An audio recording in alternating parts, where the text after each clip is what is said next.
Have you ever been an angry cleaner? I'm sure you're going to know exactly what we're talking about. Welcome back to the Crack the Code podcast. Super excited to have with me today Naomi Stonier, relationship coach who works with you on your intimate and family relationships and teaches you how to stop waiting and go first. So, welcome, Naomi. Thank you so much for having me on, Cora. I love what you do. It really resonates for me. A lot of sort of feeds into my work very well. Yes. So I know a lot of women are going to be able to relate to this whole angry cleaning bit. So we'll get into that in a minute.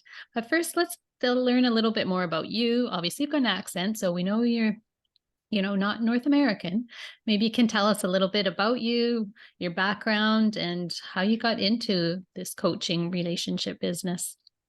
Absolutely. So yeah, my name's Naomi Stonier, and as you can tell, I am from the UK. And so yeah, I have walked the path from dysfunctional relationships in every area of my life. I Dysfunctional relationships from childhood onwards that I took with me. This stuff repeats when we don't process it and we don't deal with it. It repeats. So it showed up everywhere for me. It was causing problems in my intimate relationship and my parenting. It affected how much success, how I experienced work. Work was very difficult for me. Social friendships were difficult. And it came, I lived on the emotional roller coaster, and that came to a head when I experienced the life event, because one way or another we're all going to experience life events, and for me that was infertility. And so my life blueprint, we all have one, and your level of happiness is determined by how closely your life matches your blueprint. My life blueprint was a big family. So even after I was very lucky to have a beautiful daughter by IVF, I was desperate for more, because I needed lots of kids so I could have I thought that would create the emotions of love. I would be needed. I wouldn't be left on my own. So despite having a beautiful daughter, I was desperate for more. And I went down the rabbit hole of multiple rounds of IVF, trying to get this big family. But luckily enough, I can say that now, I didn't get that family. What I instead got was, it brought me to relationship coaching, and I changed my experience through relationship coaching, and I changed my blueprint, and now I'm a very happy mum of one and in a very happy relationship. Interesting. So, were you from a big family? No, I wasn't. Oh, And I think, for, what having a big family was about is, I believed it would give me it would give me emotions, because I did not understand how emotions were created. I thought, and this, no one is taught emotional management. We're yeah. taught that our emotions happen outside of us, they just happen to us. Yeah. And so I thought having lots of children would give me the emotion of love. It would mean I would always Mm. get love. I would always be needed. And, that's, thank goodness I didn't put that on a bunch of kids. Because I mean, I don't know if anyone Yeah. you experienced the teenage years. Definitely no love coming. Well, it's a different experience, isn't it? Yeah. So goodness, I learned how to meet my own needs and how to create more useful, desirable emotions. I learned how to manage emotions. Yeah. And I know we've talked previously and you talked about being very angry. Were you angry as a kid? Yes, I was. I was very angry, and that's an interesting one, because I anger actually kept me safe as a kid. So I had a lot of shame about anger, but actually, there's quite a bit of research about, when you're having an experience, and it doesn't have to be a traumatic experience, but when you're having, an anger response is actually very healthy. So that shutting down and that silence, and internalizing, and then we build the heart wall, yeah, for me, I was processing very visibly in the moment, but it was also protecting me from what was going on, because I would lose my temper. But as I got older, as I was no longer in these situations where I needed anger, I was still running those patterns, and that became very damaging to my relationships. And that's where the angry cleaning comes in. Yes. Yes. Yes, I So was just saying, I was watching your video. If anyone wants to look up Naomi on Facebook, she just did a really interesting video about angry cleaning. yeah, it's just 2 minutes. But I went on a journey to understand the anger and realize, oh my goodness, this was such a good thing. This protected me. So whatever it is, that pattern that's followed you through life, that you may have some shame or you wish you didn't have it, you get nervous, you get scared, you go quiet, whatever it is, or you get angry, or you get defensive and you push people away, whatever it is, at some point in your life it was protecting you. All behavior has a positive intent, and so making friends with the behavior is the way to, thank you so much, anger, I'm okay now. And that, I was able to let go of my temper that way. Thank goodness. I know, because like you say, no one trains us to deal with emotions. Like for our age group, for sure, we were never taught, most of the time it was, put up, shut up, get out of here, move on, like, suck it up. We weren't taught to deal with any kind of emotions. Now I think the next generation is more in touch with their feelings, but then they're almost like too feely, almost in a way. So it's like that balance, figuring that out. Yeah. Yeah. I walk the line with my daughter of, one, I don't do any emotion shaming, so you can have a big explosion, or you can have a good cry, or you can be very loud and happy. But at the same time, I am also, I walk the line of being philosophical about emotion, and just, this is just the way it is. Sometimes you feel very anxious and sometimes you feel angry, and just normalizing it. And so, trying not to, just to be, just not to wrap them in cotton wool, but just to say, this is the way it is. Sometimes you can be like this. You have to just ride the wave. You have to ride the waves. Yeah. And it's definitely not always easy. So how did you get involved in coaching? Like, did you work with a coach, or did you start just exploring that yourself? Yeah, exactly. I had the journey I've just described to you, and thank goodness that journey brought me to relationship coaching. And that was the moment where I started to question how I was showing up. Life was so difficult. There's, I was just saying to someone previously, you can only blame it so much on other stuff before you get to the point where there are going to be, that you're going to start having serious consequences. If nothing is your fault, it's always somebody else's fault. If you continue to live like that, you will start having serious consequences. You may start losing jobs, you may start getting divorced, you may start overeating, over drinking. There are going to be consequences if you are going to outsource your emotions and blame it all the time on something outside of you, and never say, okay, why am I finding this so difficult? How am I showing up right now? Yes. And that's the thing. I think so many people are looking for blaming on the outside. And, it's the other person, it's your boss, it's your partner, it's it's this or that. Nobody teaches us emotional management, do they? So No. you are programmed, when you've experienced very difficult emotions, to get it outside of you. So, and that's where the heart wall comes in.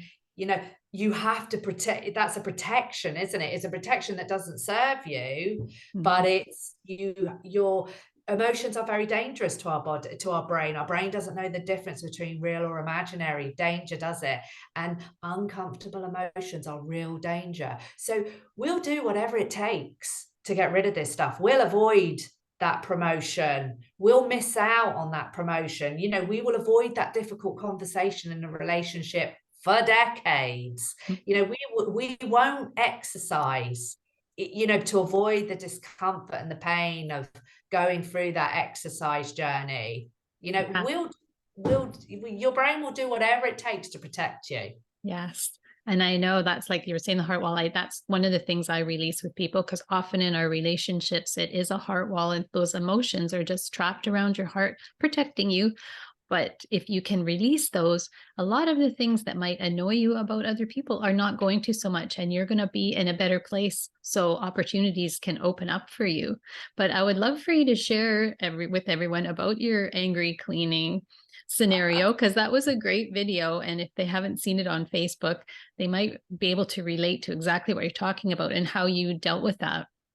Yeah. I mean, it's a fascinating topic, and it brings us into masculine and feminine energy.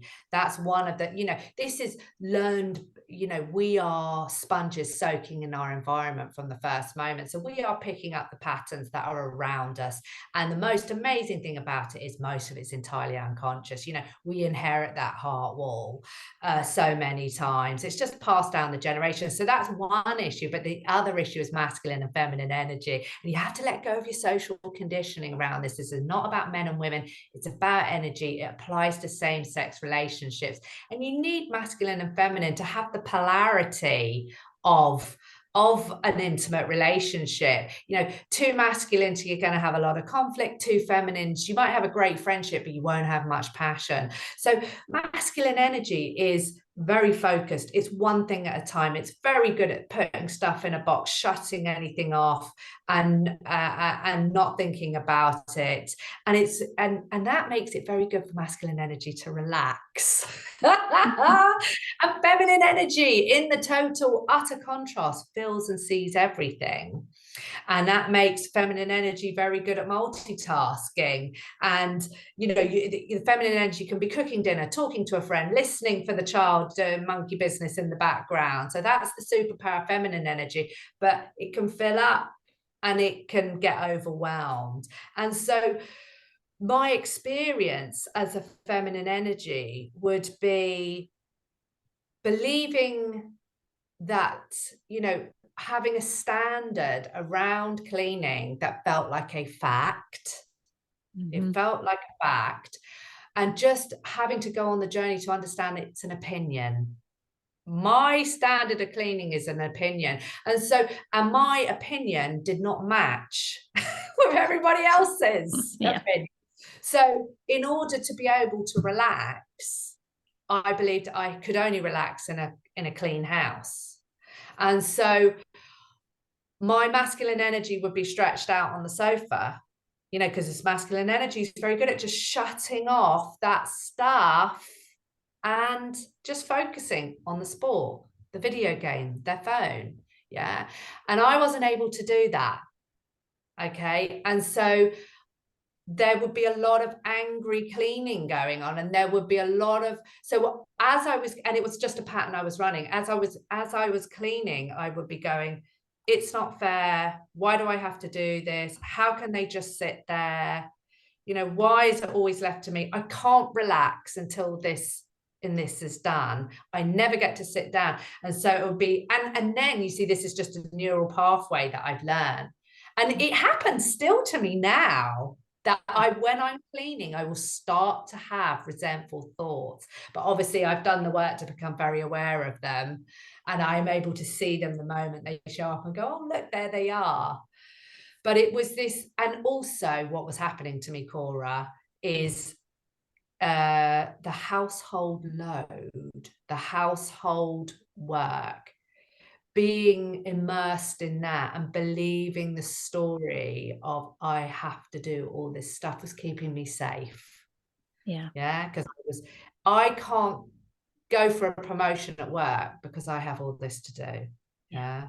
When really Mhm. the truth was I was scared. Yeah. Yeah. So how did you flip that? Like give our listeners some tips on, because I think a lot of women do that angry cleaning thing, and Yeah. we're stomping around and we're doing the stuff, and the family's sitting there and not paying any attention, and we're inside going, man, why are they so lazy? Buggers, Yeah. get moving. Well, no matter how much I asked for help, I didn't get any. And so when you have a problem you cannot solve, no matter how hard you try, you have to get very curious about it. And so there was lots of things going on there. One of them was the emotional patterns that I had learnt, and the emotional patterns that I was running. So I learnt emotional management. I learned how to decode my emotions. So I was able to unpick what was happening to me in the moment. The other thing that was happening to me was I had to check in with how this met my needs. And because I do love cleaning, but I love cleaning when I choose to and I've got enough energy. But being overwhelmed with the household load was meeting my needs. We live in a busyness hierarchy. The busier we are, the more important we are. And being the go-to person who got everything done and solved all the problems and made it happen was an identity. And it served me. And I had to go on the journey to own that. So there's many parts of it, but I think the biggest simple shift, and this is just a very simple shift I think for your listeners, is just checking in with your thoughts about cleanings are not facts. Yeah. So my idea of a tidy house, a clean house, is not a fact. It is just an opinion. And it doesn't match everybody else's. So now I probably still do most of the cleaning, but it's a choice. I choose to clean. And so I can either choose to clean or I can choose to have a dirty house. Remember, in my opinion, my thought, the house is dirty, is an opinion. Okay, it's not a fact. To someone else, my house will seem very clean. To another person, my house will seem very dirty. And, or I can choose to pay someone to clean it. There's lots of options once you understand it's an opinion. I can also now go to my family and say, I'm not feeling good right now. And when I don't feel good, how clean the house is becomes an important thing for me. Can you help me? Yeah. And does that work? And well, I have much more success because I'm not saying you're lazy, you do nothing, you never help me. And even if you don't say those words, if you're thinking them, they are communicated. Everything is communicated. So yeah. I mean, I had an amazing, I don't know how much time we've got left, but I had this amazing experience with jet lag. I came home very jet lagged from a week away.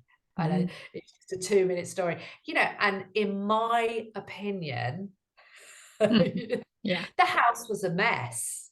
Yeah. So that's my opinion. And so I could either leave it as it is. I could say, guys, I am so tired.